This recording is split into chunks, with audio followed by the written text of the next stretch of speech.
If you are a kid and you're in school, middle school, elementary school, high school, everybody's summer vacation has kind of officially started now. Usually about towards the middle or lower end of July is when things start. And then we have all of August off, and usually everybody goes back on September 1st.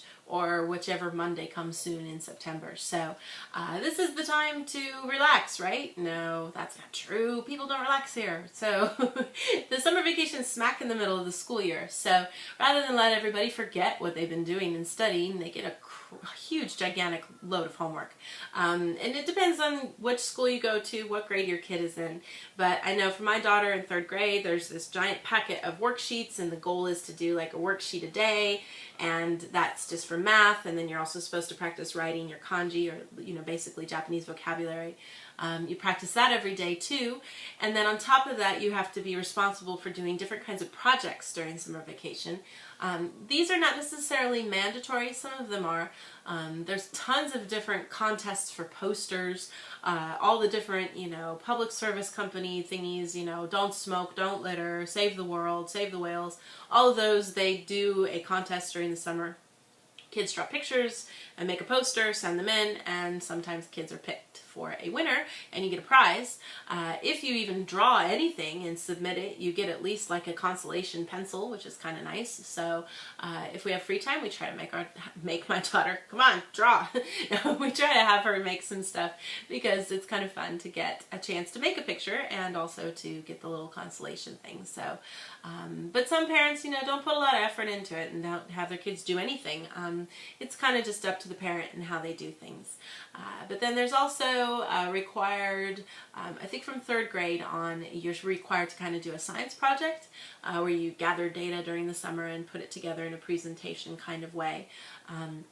We've done stuff, we participated in that even in her 1st and 2nd grade year, but we were the only people in her whole grade level in our school that did. So, but it's kind of, again, up to the parents and what they want to do and how involved they want to be. But it's a fun time for kids, even though, it is a lot of work for the parents to stay on top of everything and make sure the kids get their homework done and do things on time. They're also supposed to, maybe keep a diary so many times, read so many books, all those kinds of rules are all laid out.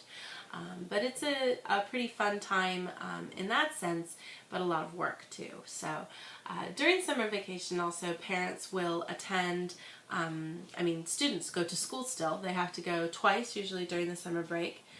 For sure, one time to go is on the Peace Day, or around that time, around the anniversary of the bombings in Hiroshima and Nagasaki. Usually kids will go back to school to kind of honor that day, learn about that day, those kinds of things. And then there's usually one more day, right about 2 weeks, right around the 15th or 16th, right after Obon in August, when kids go back to school to kind of turn in half of their homework and see how they're doing.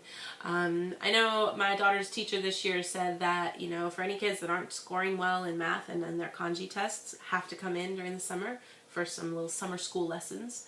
Teachers are at school every single day during summer vacation. Usually they don't get a break. They still have to be working and doing things. They have in-services and things like that to attend. And then they also have kids come to school to participate in summer school stuff. And then there's also the pool is still open and things like that. So it's still business as usual in a lot of ways, and kind of frustrating if you want to take a vacation because you're like, how do I go anywhere when my kid has to be in school? So I know in the States summer vacation's too long, and we keep saying that, and yet no one changes it. And the rule and the way we made summer vacation was way back when everybody had to help with the farming, and people don't do that anymore. So we could probably change, make summer school summer time a lot shorter, and make the little school year longer, and God forbid everybody would get a little bit smarter, which would be a good thing. So I'd love to hear what you guys have, if you have any good memories of your summer vacations. I know for a lot of my friends, it kind of was just a really crappy time because their parents still had to work and they didn't get to go to school, so they had to be stuck in daycare all day long, which is really lame. I was very lucky. Both my parents were teachers, and so we all, as a family, had the whole 3 months off together.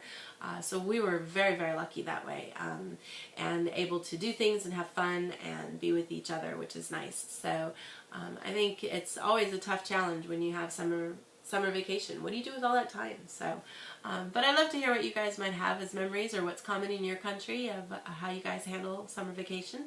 I know we're always worried, though. We don't want kids to be in school because then the air conditioners have to be on. It's too hot. It's a waste of energy, blah, blah, blah. What do you do? Tough decision, right? So